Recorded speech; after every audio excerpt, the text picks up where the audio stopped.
Hey, Brian Miller here, former magician turned author, speaker, podcast host, and audio nerd. And welcome to Audio for Content Creators, where we help you sound better and level up for all your content creation needs. This video is heavily inspired by Mike Delgadio of Booth Junkie. He runs one of the best YouTube channels for audio, in my opinion. I really enjoy his expertise, his opinion, his critique, his reviews, and just his overall personality. So shout out to Mike if you ever see this. I'm just a huge fan. And this video, as I said, was inspired because what I'll be doing over the course of the video is just on the screen showing you via text that I'm flipping back and forth between two different microphones. And the two microphones we're testing today are shotgun microphones. A shotgun microphone is designed to capture audio from afar. It's designed for when you need to capture audio without any visible microphones in the frame. As you can see, there are no microphones in the shot right now. I'm not wearing a lav mic. I don't have a mic right in front of my face like a podcast or a voiceover. What I've got are two shotgun microphones right up above my head. They're just out of frame.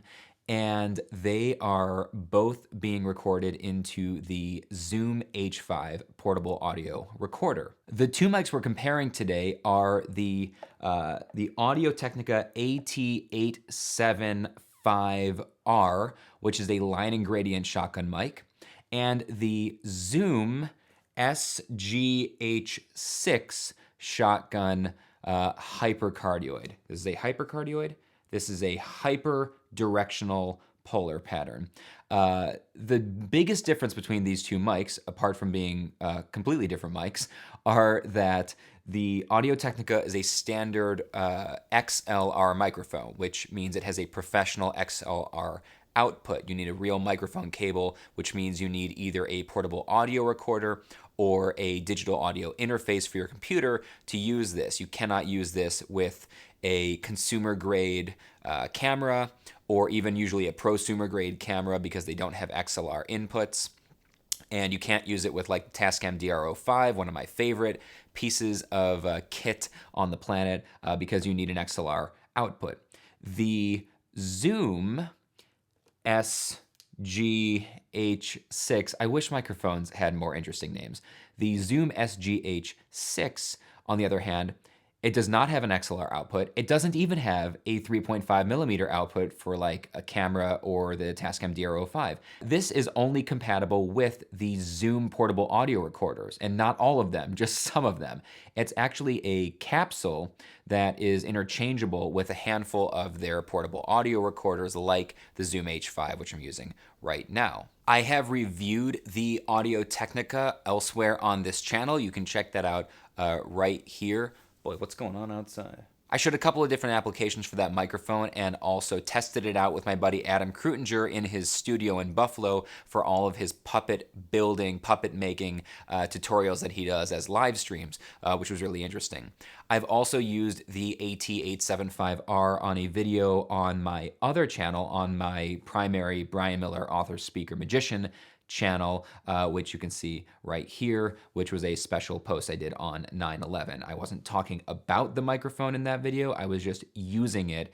But be aware, if you go listen to it in that video, it's been heavily processed. That is not the raw audio coming out of the mic. That's the raw audio with the standard post-processing I would do in this situation. So when I say in this situation, that's really the big reason I wanted to make this video and do a series of videos in the spirit of what Booth Junkie does, which is, while his videos are exceptionally well produced, very thought out, very comprehensive, he's almost always recording in a pristine audio environment. He's recording in his professional whisper room, a room that has been completely treated, so there are zero reflections at all. There's no echo, there's no bounce with the audio, and that means you get to hear how the mic really sounds. But for most of us, especially anybody watching this channel, content creators on YouTube, especially video content creators, are probably not ever recording in a pristine environment. Most of us are using a spare room in our house that we've turned into a studio, using the basement that we've turned into a studio, a home office, or wherever we've got living room, kitchen.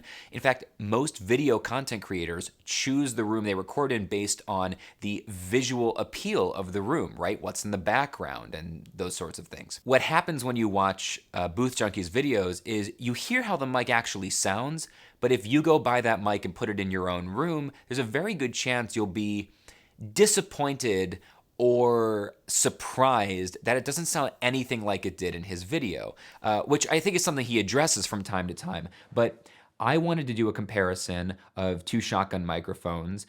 These are just two that I have laying around. They're not for any other reason apart from the fact that they're both budget level microphones. I wanted to give you a sense of what these microphones sound like in a room that you might actually be working in that's got echo. This is my home studio and my home office. It's a studio on this side and an office on that side, but it has not been acoustically treated yet. Now I'm doing that soon, and I know you guys have been waiting and waiting. I've been waiting as well. I have a huge collaboration coming up with one of the leaders in professional acoustic treatment. I'm gonna do a series of 3 or 4 videos demonstrating the changeover from the current setup to the acoustically treated room and talk you through how you might be able to do the same and what you do need, what you don't need, the minimum necessary, the maximum you could do, blah, blah, blah, blah, blah. But at the moment, this room's got, it's got some echo. Not as much as my previous studio and my previous house did because I had carpet installed in this room, pretty thick carpet with heavy sound absorbing material put underneath the carpet in order to kill some of the most egregious echo and reflections. But other than that, these walls are pretty bare, as you can see right here. I've got a few pictures hanging up, but there's very little on the walls in the way of bookshelves that would absorb sound. I don't have curtains, heavy curtains. That's something I'm still going to do. I've got 2 different windows in here without curtains. You know, I've got a lot of hardwood, really great, like really exceptionally high quality doors, but they are lots of hardwood doors. Like there's a lot of reflective surfaces in here. Plus, this house has 7.5-foot ceilings, whereas the previous house I was in had 8-foot ceilings because that house was a relatively new construction. This house is a classic house built in the early 1960s.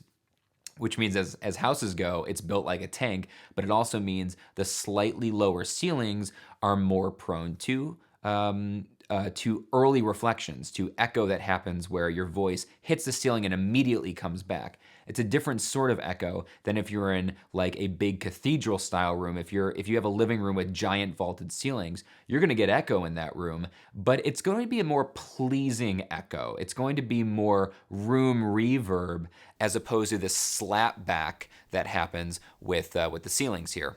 So hopefully at this point you've heard me going back and forth between these 2 different microphones. The Zoom SGH-6, which comes as the capsule, and it also comes with a hairy windscreen. I'm not using the windscreen right now because that should not be necessary in an indoor closed controlled environment like this. And the Audio Technica, which is also plugged into the same recorder. So theoretically, I've eliminated variables by having both of them being recorded simultaneously by the same recorder. So you should get a sense of how these two work. The Zoom SGH-6 it says hyperdirectional, which means it's basically I think what they mean is super cardioid. I'm gonna check that and put it on the screen in case I got that wrong. It picks up mostly from the front, almost completely rejects the sides, and it rejects a lot of what's exactly behind it, but not nearly as much as you might expect. The more directional the microphone, the more it actually picks up usually from the dead back, from right behind it, which is why when you do a podcast, most podcasters use cardioid microphones, which pick up from the front and a bit to the side, but reject a huge amount of stuff right behind them. So you can put 2 microphones and talk, one person facing this way, one person facing this way, and both of them have pretty like exceptional 180 degrees off-axis rejection. The difference with a supercardioid or a hyperdirectional microphone is that it picks up very, very much right from the front, very little from the sides, but it accentuates what it picks up from the 180 degrees off axis just a little bit, which means in this situation with these lower ceilings, I would expect a little bit of slapback to be coming in to that microphone, to the SGH-6. On the other hand, the Audio-Technica AT875R is a line and gradient, which has its primary rejection, its null point, at I think 120 degrees off axis. So if the microphone was pointed straight ahead, you would normally expect a directional microphone to reject everything that's 180 degrees, everything right behind it, right? If this is the front of the microphone, you would expect this to be rejecting. But a line and gradient microphone actually rejects the 120 degrees off axis. So anything that's coming in from here would be most rejected, or coming in from here would be most rejected. But it actually does pick up a little bit from directly behind 180 degrees off axis, which is why these two microphones as a comparison are actually pretty good, apart from the fact that they're in a similar budget range. I hope this gives you an overview. I'm not here to review either of these. Which one did you like? Did you like either of them? How do you feel about using a shotgun microphone like this in a home studio setup? Do you think, yes, we should definitely be using these? It frees you up. You don't have to be tethered to a lav mic. You don't have to have a mic obstructing your face in a video. Or no, in an untreated room at home, like, that's way too much echo for me. Having said all that, I hope this was helpful. My name is Brian Miller. Thanks so much for sticking with me on this journey to sound better and level up, and we'll see you in the next video.